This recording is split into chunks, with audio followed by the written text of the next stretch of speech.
When I last covered the Cult of the Black Grail, I mentioned that they don't have a lot of variant warbands, especially when you compare it to factions like New Antioch, who have so many. But the stated reason in their Discord by the designers was that the Cult of the Black Grail felt like a really tricky design situation, where either a variant warband would be so similar to the base faction that there's no point in making it, or it's so different that in that case, let's just make a new faction. But we now have two alongside the Procession, which I really love the Procession. It's such a sick one. We have a new one, the Great Hunger. And much like the Red Brigade, the Great Hunger is set up by a third party. This one by CreatureCaster, which is a really, really good third-party minis website. It's probably hinted by the name, but they're really good at designing like monsters and beasts. I am putting up a good few that I enjoy.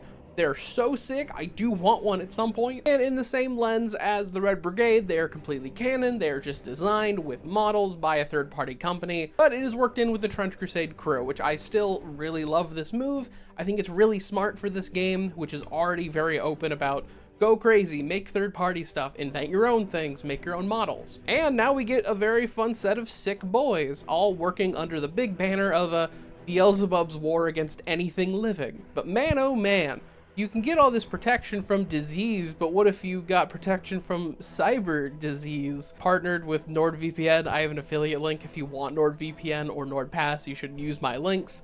I use those services, so it's an honest recommendation. But what actually is the Great Hunger? Well, an important aspect to remember is that warbands, and even like the warbands you're playing on the field, not just variants, are best viewed as strains of a disease or virus, each one coming from Beelzebub, and it's all stemmed from the actual plague, the Black Grail, where they get the name from. A plague that is all corrupting, anything it touches will be warped and decayed, not killed, but decayed and rotted in his service. Which, you know, depends if you get turned into just a mound of flesh, a dangle zombie, or if you're especially fucked up and evil, a cool monster. And so each warband is like a variant of this pathogen, which, depending on how cool you are, you might get some bonuses, or he'll cut you off and now you're just gonna slowly rot away. But each of these strains is meant for conquest in the war against humanity. The Great Hunger, though, isn't really about conquest, it's about persistence and consumption. Because normally speaking, when the Black Grail moves in, the only thing that cures this disease is fire. You cannot get rid of it any other way. You have to burn all traces. So what do you do in that situation? They're like, dang, we gotta fight against these humans. They're bringing flamethrowers. Well, what if we made a disease that doesn't go away? Because all the other strains in that pursuit of conquest are very quick. They go through, they burn fast, and like once they're dead and burned away, there's no real trace. But let's say hypothetically, the Black Grail took over your city.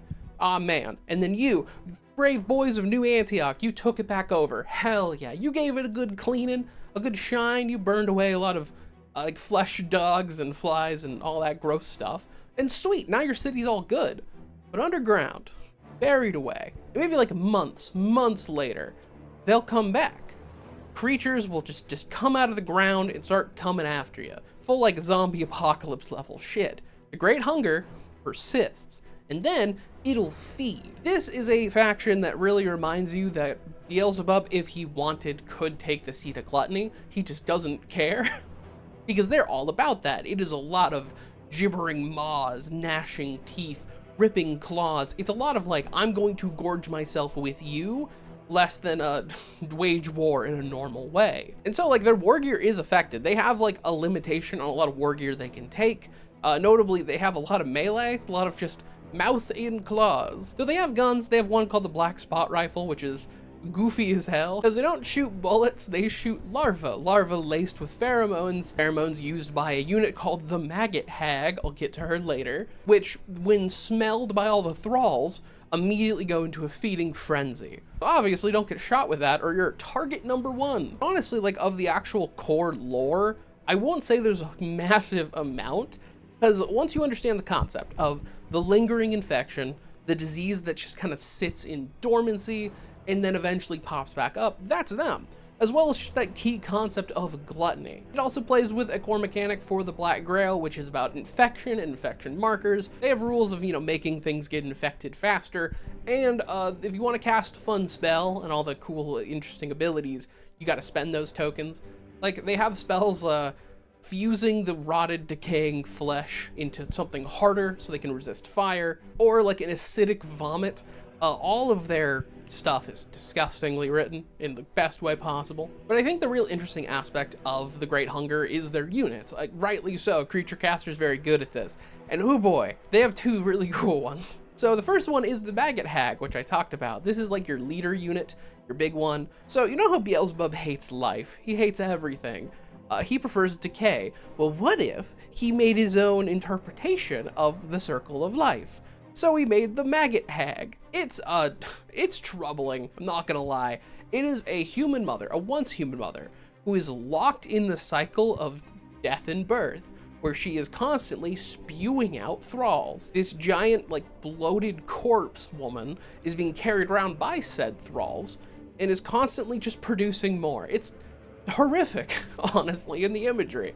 Though my absolute favorite unit is the Grigori Gula, which is meant to be like a twisted mockery of an angel made of rotted flesh, and it is a terrifying killer. It's born to do that. Murder and spread its strain. Not like, you know, a rampant beast that just charges through. No, it's intelligent. It knows how to kill you, and it'll do it sneakily, it'll do it cleverly, but also you can't kill it, because if you do happen to kill it, it just goes into a dormant state. It goes into like a cocoon, and then it'll wait. It'll wait for someone nearby, specifically in the rules of this, a Grail Thrall. If a Grail Thrall gets too close to it, it'll just yoink it, eat it, refresh the flesh that it lost, and then get right back up. This is, I think, a key bit of how the Great Hunger persists. I imagine a lot of infections and repeat affections have started because of the Grigori Gula laying dormant somewhere. It's sick though. It has some fun melee rules, it has fun magic rules, it's sick. Speaking of that, they have a variant of the actual knights. The Plague Knights of the Black Grail are one of my favorite, like, evil knight designs. I love the giant mosquito helmet, but they now have Butcher Knights, which are also sick. It's very Death Guard. Like, this one specifically is very similar to like a lot of the Death Guard from 40k. Just big old cleavers and big bloated armor, but I like this one a lot. And even like the Corpse Guard have new ones. They're now desiccated husks, which I like a lot more. And then I'll end on this point.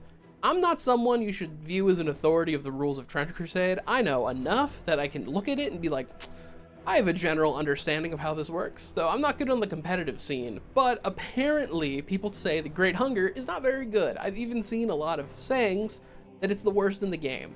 The only thing I can possibly see is just you've designed a variant of a faction that's very slow moving, tanky, and tried to make them very quick and rush down without making them quick and rush down. I can see that being an issue. I do like the general concepts we have. My only criticism is that there's not a lot. Like, I'm not being sparse or cutting out a lot of information from the actual core PDFs they're giving out. There's not a lot. I would love more detail. I'd love more flavor text. I'd love more variant items, because like the items we have are melee, really just fangs and teeth. We have one like artifact weapon. It's called the Pestilent Fang. It's made in the image of a Lord of Tumors who ate another Lord of Tumors.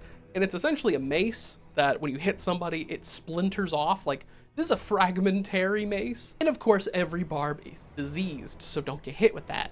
But there's just not a crazy large amount of variant stuff, which is fine by me. I've been very busy this week, so I needed a easier one. And people have been asking about Great Hunger, so obviously I'll talk about it. So first and foremost, I want to thank all my channel members who make these videos possible. I've been getting like a lot of new channel members, so yeah, it's appreciated a lot. And we have my top tier channel members, big shout out to them. That being Eric Sheriff, Mega Cadron, Lucky Finds 23, Pork Chomp, and Czar Shadow. Thank y'all so much, it means a lot. But yeah, so like, comment, subscribe, share around, do typical YouTube things. I hope the next time I talk about Trench Crusade, I get to talk about the cool Vampire Knights. I really want the Vampire Knights to come out.